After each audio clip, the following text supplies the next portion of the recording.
Okay students, अब आपको एक बिल्कुल नई कॉन्सेप्ट पर एक थर्ड क्वेश्चन में डिस्कस करने चल रहा हूं, जिससे ये कॉन्सेप्ट आपकी क्लियर हो जाए पूरी इलेक्ट्रोस्टैटिक्स में, जो कि 9 मार्क्स में आपके एग्जाम में आ रही है, जिसमें से 1 लॉन्ग क्वेश्चन आएगा 5 मार्क्स में, और जिसमें से आपके 2 MCQ आएंगे और यह फिल इन द ब्लैंक्स आएंगे। इसके लिए चलिए थर्ड क्वेश्चन डिस्कस करते हैं। ये थर्ड कॉन्सेप्ट पर बेस्ड है। इस तरीके से टोटल हम आपको 5 कॉन्सेप्ट डिस्कस कर चुके होंगे। प्रीवियस क्लास में आपको मैंने वहाँ पर 2 कॉन्सेप्ट सिखाया था। ये इसके पहले अभी हमने 3 कॉन्सेप्ट सिखाया। एक ये न्यू कॉन्सेप्ट है। देखिए क्वेश्चन क्या है।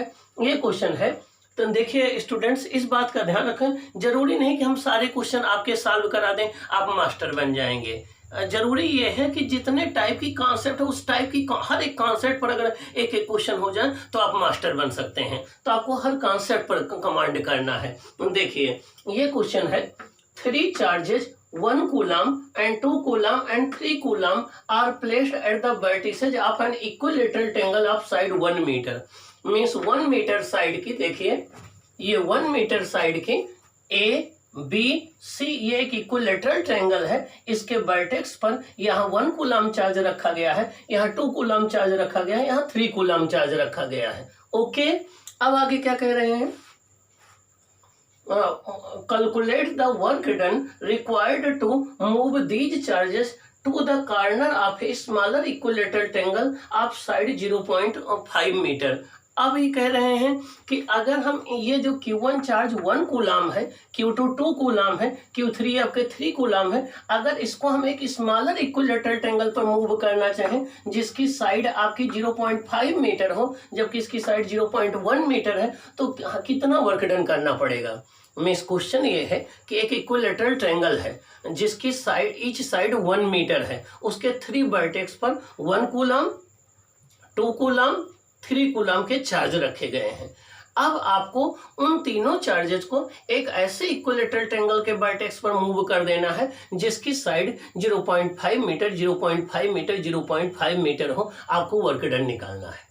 या ऐसा ही एक क्वेश्चन आ जाता है, वो कहते हैं कि 12 चार्जेज हैं जो इन्फिनिटी में हैं, उनको ला करके एक क्यूब है, क्यूब के वर्टेक्स पर रखा गया है जिसकी साइड ए है, बताइए वर्क डन क्या हो जाएगा। ऐसा क्वेश्चन आता है। या आपका एक क्वेश्चन आ जाता है, कोई एक स्क्वायर है, उसके वर्टेक्स पर 4 चार्जेज रखे गए हैं, बताइए टोटल वर्क डन कितना हो जाएगा। या एक क्वेश्चन आता है, कोई एक स्क्वायर है, उसके वर्टेक्स पर 4 चार्जेज रखे गए हैं, एक थर्ड चार्ज इन्फिनिटी से उसके सेंटर पर लाया जा रहा है, बताइए वर्क डन कितना हो जाएगा। यह क्वेश्चन आता है, कोई एक स्फीयर है जिसकी रेडियस R1 है, उसको चार्ज Q1 दिया गया है, अब उस स्फीयर की रेडियस R1 से R2 करने में कितना वर्क डन करना पड़ेगा। ये जितने भी क्वेश्चन आएंगे सब इसी कॉन्सेप्ट पर बेस्ड हैं जो हम डिस्कस करने चल रहे हैं। चलिए देखिए इसको कैसे सॉल्व करते हैं।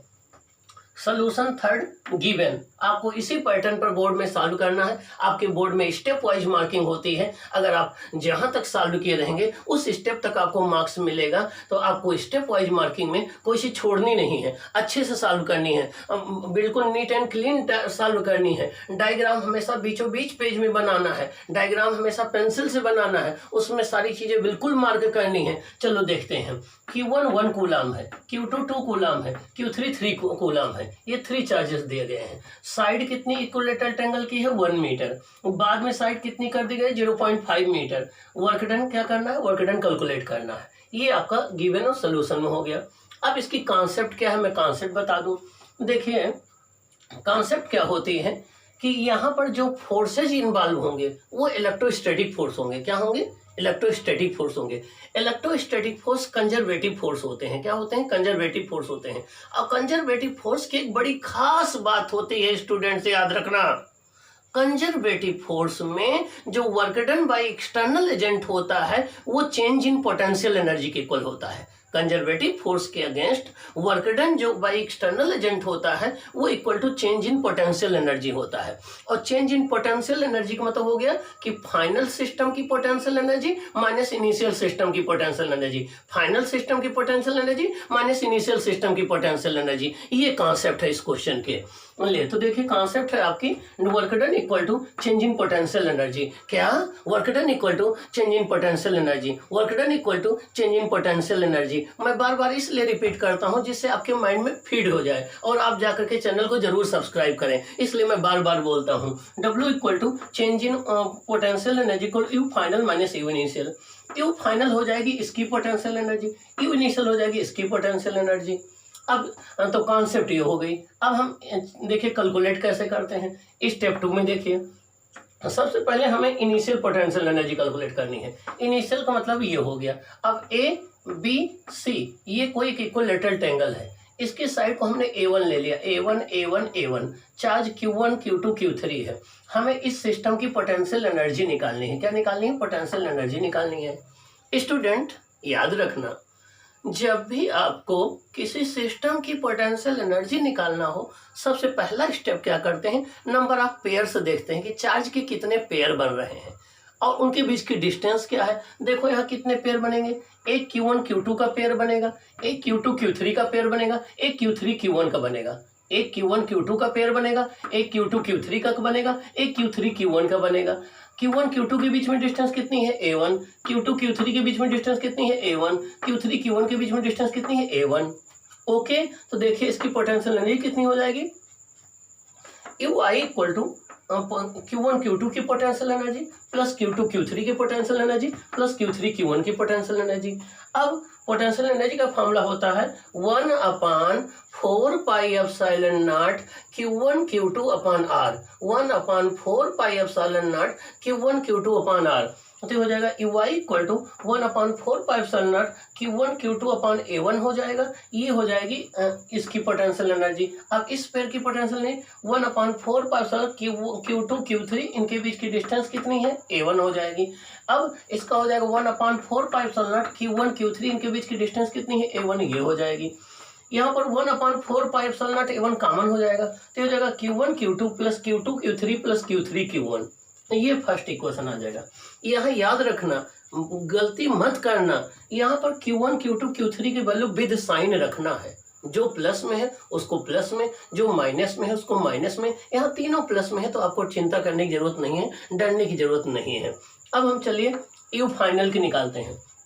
यू फाइनल ये हो जाएगा, यही कॉन्सेप्ट हम यूज कर लें। 1/4πε0 यहाँ भी आ जाएगा, 1/A2 आ जाएगा। Q1 Q2 Q2 Q3 Q3 Q1 Q1 Q2 Q2 Q3 Q3 Q1। अब हमें वर्क डन निकालना है। क्या करना है? वर्क डन निकालना है। तो वर्क डन इक्वल टू होता है चेंज इन पोटेंशियल एनर्जी। क्या? Work done equal to change in potential energy. तो वर्क डन हो जाएगा U final minus U initial. आप देखिए फाइनल ये है और इनिशियल ये है। देखिए फाइनल ये है, इनिशियल ये है, दोनों में कॉमन क्या हो जाएगा? 1/4πε0 यहाँ भी है, 1/4πε0 यहाँ भी, ये कॉमन हो जाएगा। और क्या कॉमन हो जाएगा? Q1 Q2 Q2 Q3 Q3 Q1 यहाँ भी है और Q1 Q2 Q2 Q3 Q3 Q1 यहाँ भी है, ये भी कॉमन हो जाएगा। तो देखिए दो चीजें कॉमन हो जाएगी। बचेगा क्या? यहाँ पर बचेगा 1/A2, यहाँ पर क्या बचेगा? 1/A1। तो ब्रैकेट के अंदर क्या आ जाएगा? 1/A2 minus 1/A1। फिर से सुन लीजिए, हमें you final minus U initial करना है। यू फाइनल है 1/4πε0 1/A2 Q1 Q2 Q2 Q3 Q3 Q1 और 1/UI है 1/4πε0 1/A1 Q1 Q2 Q2 Q3 Q3 Q1 है। यहाँ पर कॉमन देखिए, ये ब्रैकेट की चीज वहां भी कॉमन है, यहाँ भी, ये भी कॉमन है दोनों में, तो ये हमने कॉमन ले लिया। अब ब्रैकेट बचेगा 1/A2 माइनस 1/A1। अब इनकी वैल्यू पुट कर देते हैं। देखिए नेक्स्ट स्टेप यहाँ से देखते हैं, इधर देखिए W इक्वल टू 1/4πε0 की वैल्यू होती है 9 × 10 और 9। Q1 कितना है? 1। Q2 कितना है? 2। 1 × 2 हो गया। Q2 Q3 कितना है? 2। Q3 कितना है? 3। 2 × 3 हो गया। Q3 कितना है? 3। Q1 कितना है? 1। 3 × 1 हो गया। और 1/A2 कितना है? A2 है देखिए 0.5 मीटर, A2 है 0.5 मीटर, A1 कितना है? 1 मीटर। ये हो जाएगा 1/0.5 माइनस 1/1 हो जाएगा। अब आप देखिए ये हो जाएगा 9 × 10 और 9, 2 प्लस 9, 2 प्लस 6 प्लस 3, ये 11 हो जाएगा। और यहाँ पर डेसिमल हटा दीजिए, 10 हो जाएगा। 5 1 जा 5, 5 2 जा 10 हो जाएगा। 2 माइनस 1 1 हो जाएगा। 11 9 जा 99, 99 इंटू 10 और 9 इंटू 1 हो जाएगा। ये 9.9 into 10 to the power 10 joule हो जाएगा। तो आपका आंसर आ जाएगा 9.9 into 10 to the power 10 joule. ये आंसर आ गया। आप इसी कॉन्सेप्ट पर जितने भी क्वेश्चन आएंगे आपको एक डायरी उठाना है, पेन उठाना है, उनको नोट कर लेना है। देखिए मैं आपको बता दूं किस टाइप के क्वेश्चन आपके एकेडमिक में, कंपटीशन में, आईआईटी में, नीट में, केबीपीवाई में, मेडिकल में पूछे जाते हैं। वो कहेंगे 12 चार्जेज हैं जो इन्फिनिटी में हैं, उनको ला करके एक क्यूब के वर्टेक्स पर रखा गया है। क्यूब की साइड इतनी है, बताइए वर्क डन क्या होगा। दूसरा क्वेश्चन पूछा जाता है, कोई एक कंडक्टिंग स्फीयर है, उसकी रेडियस r1 है, उसको चार्ज q1 दिया गया है, बाद में उसको एक्सपेंड करके उसकी रेडियस r2 कर दिया जाता है, बताइए वर्क डन कितना होगा। या वो तीसरा क्वेश्चन कहेंगे, कोई एक सोप बबल है, उसकी रेडियस r1 है, उस पर चार्ज q1 है, बाद में उसकी रेडियस को r2 कर दिया गया, बताइए वर्क डन कितना होगा। या अगला क्वेश्चन आता है, कोई एक स्क्वायर है, उसके चारों वर्टेक्स पर charge q1 q2 q3 q4 रखे गए हैं, साइड स्क्वायर की ये है, बताइए वर्क डन कितना होगा। या आपसे क्वेश्चन आएगा कि कोई एक स्क्वायर है जिसके चारों वर्टेक्स पर q1 q2 q3 q4 charge रखे गए हैं, स्क्वायर की साइड d है, एक q0 चार्ज को इन्फिनिटी से लाकर उसके सेंटर पर रखा जा रहा, कितना एक्स्ट्रा वर्क डन होगा, ये क्वेश्चन आपसे पूछा जाएगा। तो इस टाइप के जो क्वेश्चन आते हैं सब इसी कॉन्सेप्ट पर बेस्ड है। आपको एक डायरी और पेन उठानी है, इस कॉन्सेप्ट को नोट करके के एक क्वेश्चन हमने आपको कॉन्सेप्ट बता दिया, बाकी क्वेश्चन को आपको सॉल्व कर लेना है और सॉल्व कर करके हमेशा उसकी प्रैक्टिस कर लेना है, ये हो जाएगा।